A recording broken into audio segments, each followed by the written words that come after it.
तो अभी हम देखते हैं जी कि मिनट टैब में कंट्रोल चार्ट्स के लिए हमारे पास क्या क्या कैपेबिलिटी मौजूद है। तो सबसे पहले let's have a quick look at the minute tab interface. इसको आप देखें तो आपके पास लेफ्ट साइड से सबसे पहले नेविगेटर है। नेविगेटर स्टैंडर्ड नेविगेटर जिस तरह सॉफ्टवेयर में होता है कि आप एक चीज़ से दूसरी चीज़ में जा सकते हैं। फॉर एग्जांपल आपके पास बहुत सारे अगर डेटा के सेट्स हैं एक्सेल सॉरी स्प्रेडशीट्स की शक्ल में, तो आप उनमें से किसी को भी सिलेक्ट करके उसको यूज़ कर सकते हैं। अब नेविगेटर के अंदर आपको जब यहाँ पे डेटा पॉपुलेट होगा तो बहुत सारी सॉर्टिंग की ऑप्शंस मिल जाती हैं। फिर ये वाला जो पैनल है सेंटर में जिसमें मैंने टैब लिखा हुआ है, दिस इज़ योर डिस्प्ले या आउटपुट पैनल। जब आप कोई चार्ट बनाएंगे या कोई आप किसी डेटा के बारे में स्टेटिस्टिक्स जानना चाहेंगे, वो यहाँ पे आएंगी। नीचे आपकी स्प्रेडशीट है जिसमें डेटा आएगा, मल्टीपल हो सकती हैं। फिर राइट साइड पे एक कमांड लाइन है, यानी आपने कोई कमांड एग्जीक्यूट करनी है, जिससे हमने पिछले सेशन में फनल का मैक्रो रन किया था। तो वो यहाँ से रन होगा और ये इससे नीचे हिस्ट्री होती है जो कि आपको बता रहा होता है कि आज के दिन में आपने क्या क्या किया। अगर आप सेव कर लेंगे तो वो बहुत से दिनों का भी बता सकेगा। व्यू में जाके आप इनमें से किसी भी पैनल को ख़त्म भी कर सकते हैं और वापस भी ला सकते हैं। जैसे मैंने नेविगेट को और कमांड लाइन और हिस्ट्री को ख़त्म किया, या इवन सिर्फ डेटा चाहिए तो ये स्प्रेडशीट नज़र आएगी, या किसी भी चीज़ को आप ले सकते हैं। तो मैं वापस इनको लेके आ रहा हूँ क्योंकि मैं थोड़ी देर में बताऊंगा आपको कि यहाँ पे यूज़फुलनेस इसकी क्या होती है।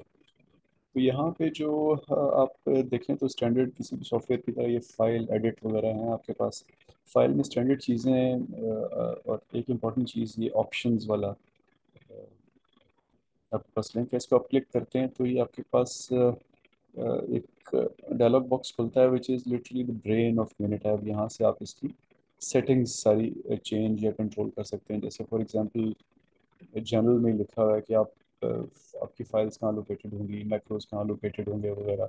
तो इट इज़ वेरी डिटेल्ड। मैं जस्ट कोई आपको एक एग्जांपल देने के लिए ये क्लिक क्लिक कर रहा हूँ control charts and quality tools को। तो पहले आपने क्लिक किया तो आपके सामने कंट्रोल चार्ट आ गया।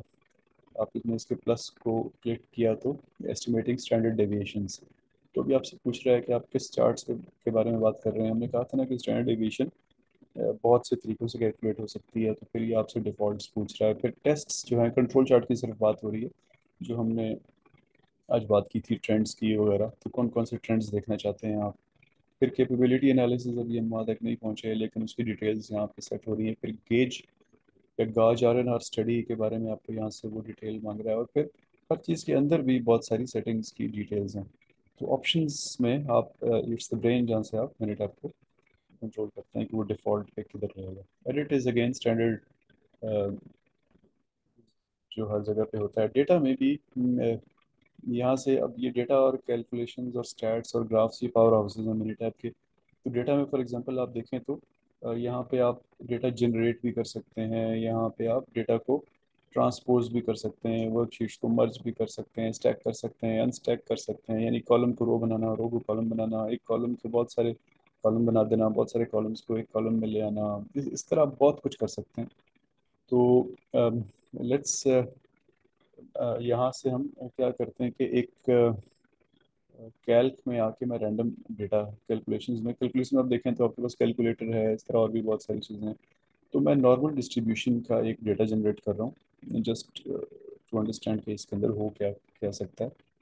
तो ये पूछ रहा है मुझसे कि मैंने इसको कहा मुझे नॉर्मल डिस्ट्रीब्यूशन का रैंडम डेटा जनरेट करके दो। तो ये पूछ रहा है कि कितनी रोज चाहिए।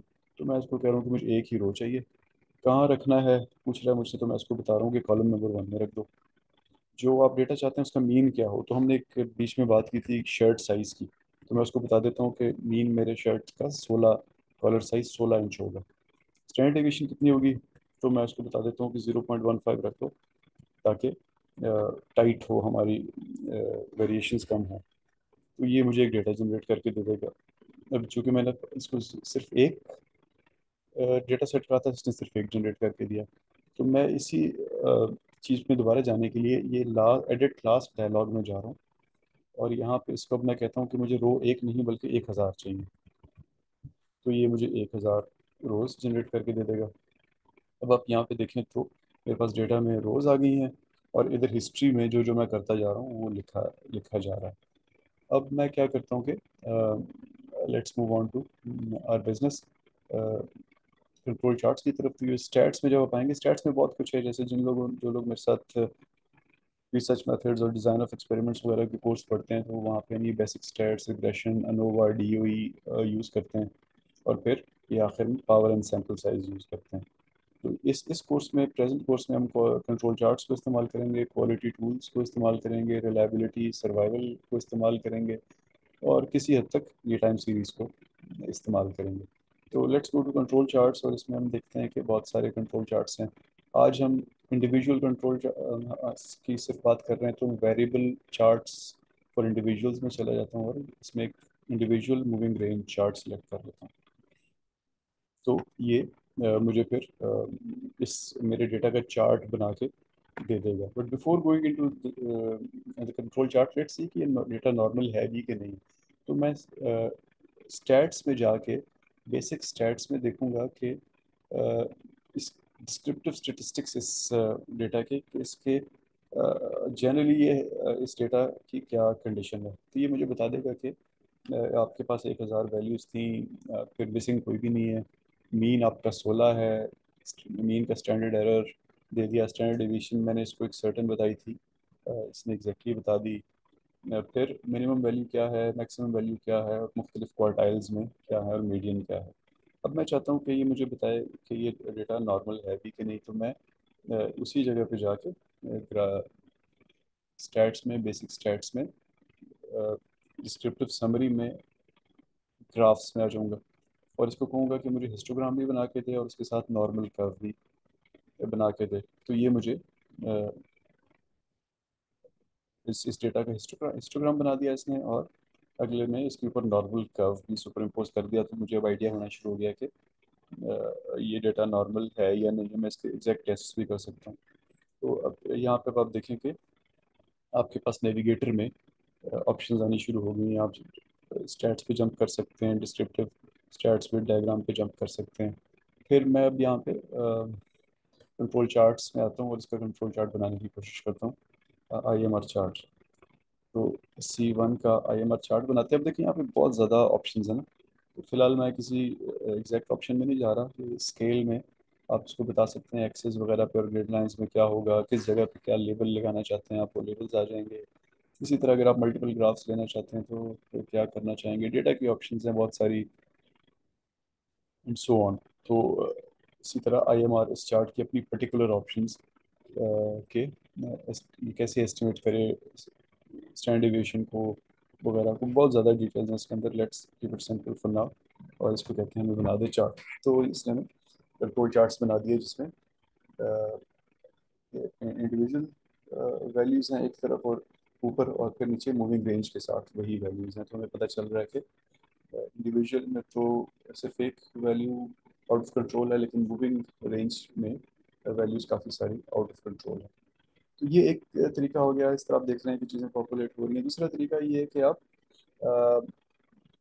असिस्टेंट में जाके कंट्रोल चार्ट्स में चले जाएं। तो ये थोड़ा सा आप कह लें कि गाइडेड रास्ता है, कि ये आपसे पहले पूछता है कि आपका डेटा किस टाइप का है, कंटिन्यूस है, ओके, सब ग्रुप्स हैं या नहीं है। जैसे आज आपने बात की ना रैशनल सब ग्रुप्स की, तो आप कहते हैं नहीं मेरे पास इंडिविजुअल चार्ट्स है, डेटा है, तो वो फिर आपको वहीं ले जाएगा। और आपको यहाँ पे आपसे एडिशनल ये पूछ लेगा कि how do you want to determine central line and control limits. तो अगर आपके पास पहले से है, यानी आप अपना एक स्टैंडर्ड बना चुके हैं जो आज हमने डिस्कस किया था, तो वो इसको दे दें, यानी यूज़ नोन वैल्यूज़। तो आपसे पूछ लेगा कि बताएं क्या वैल्यूज़ है। लेकिन अगर आप चाहते हैं कि वो डेटा से एस्टिमेट कर ले, तो वो डेटा से एस्टिमेट कर लेगा। अब एक और मिनी टैब की स्ट्रेंथ जो है वो इसका इसका हेल्प है। तो इसी में जो कंट्रोल चार्ट्स में हम गए थे, तो मैं जो चार्ट हम बना रहे थे इंडिविजुअल्स का IMR, इसी में जाके अगर मैं हेल्प दबा दूँ, तो it will go to the internet. ये नए वर्जन में ऐसा है, वरना पिछले वर्जन में लोकल आपकी डिवाइस पे ही होता था सब कुछ। तो ये सबसे पहले ये आपको ओवरव्यू बता रहा है कि कंट्रोल चार्ट्स होते क्या हैं। फिर आपको बता रहा है कि डेटा कंसिडरेशंस, जो हमने बात की कि आपका डेटा कंटिन्यूस होना चाहिए, टाइम सीरीज होना चाहिए, वगैरह वगैरह। फिर एक एग्जांपल कि मैं लेफ्ट साइड के पैनल से सिलेक्ट कर रहा हूँ, तो ये आपको बता रहा है कि सैम्पल डेटा खोलो, और फिर स्टेप बाय स्टेप आपको उसके रिजल्ट्स बताता जाएगा। इसी तरह आप बहुत सारी हेल्प इससे ले सकते हैं। तो this was an introduction to control charts in Minitab. इंशाल्लाह इसको मज़ीद डिटेल में हम लोग करते रहेंगे।